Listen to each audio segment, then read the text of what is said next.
Hello and welcome. This is Michelle with Paper Stamp Ink. Today I'm going to share with you how to make these adorable glass magnets for gift giving, for personal use, or for craft fairs.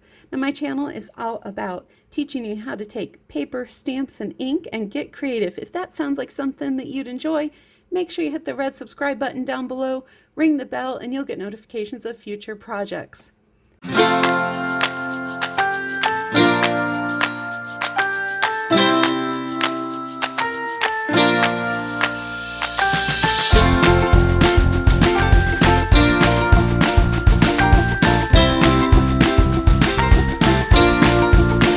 Let's go ahead and get started.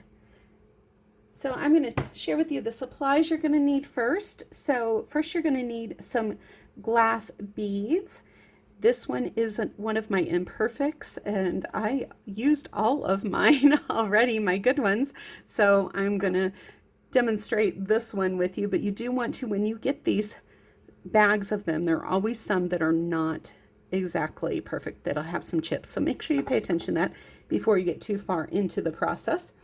You're going to need some designer series paper. Look for patterns that are not too large because you want to be able to see them through the glass bubble. If they're too large, you're only going to see a part of them. Also, small patterns or abstract patterns work great as well.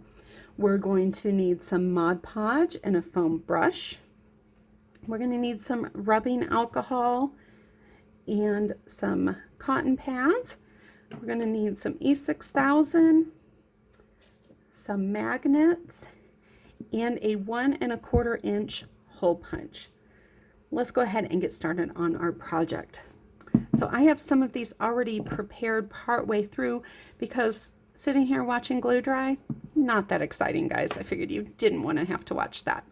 But I'm going to go ahead and show you what my first step was. So I took some of the Mod Podge and put it on the back, and then we're going to find our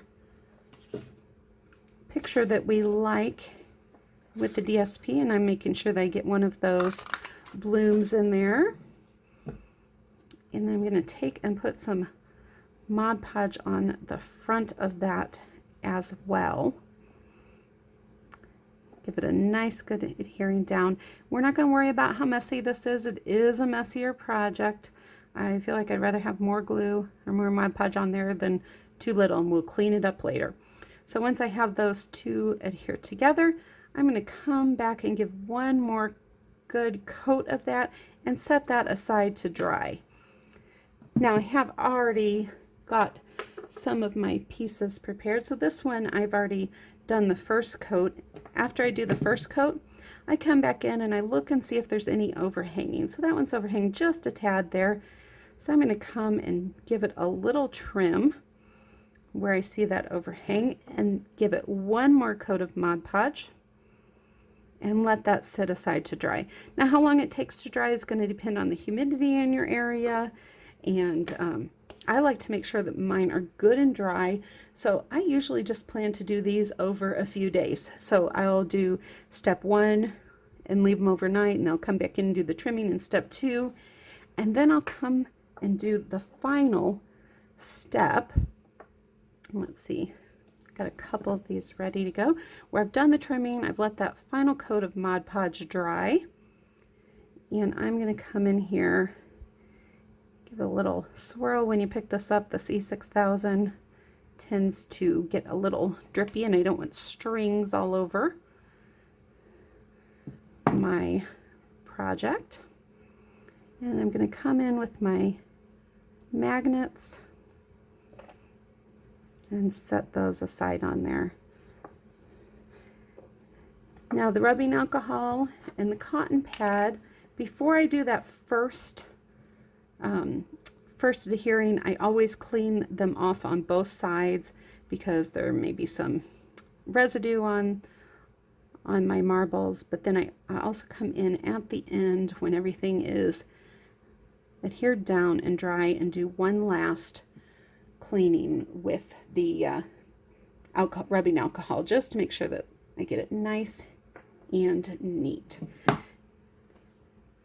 Now, I have not done these at my craft fairs before, so this is going to be a trial run for me, but my plan is I'm going to have a magnetic sheet up that I'm going to put these all on, and I know people always want to know pricing, so I may have some of these already boxed up and some of them up on the sheet, and what my plan is to offer these for $1 a piece. They can pick out the ones they want, and then if they want to spend $5, they can get the marbles plus a nice decorated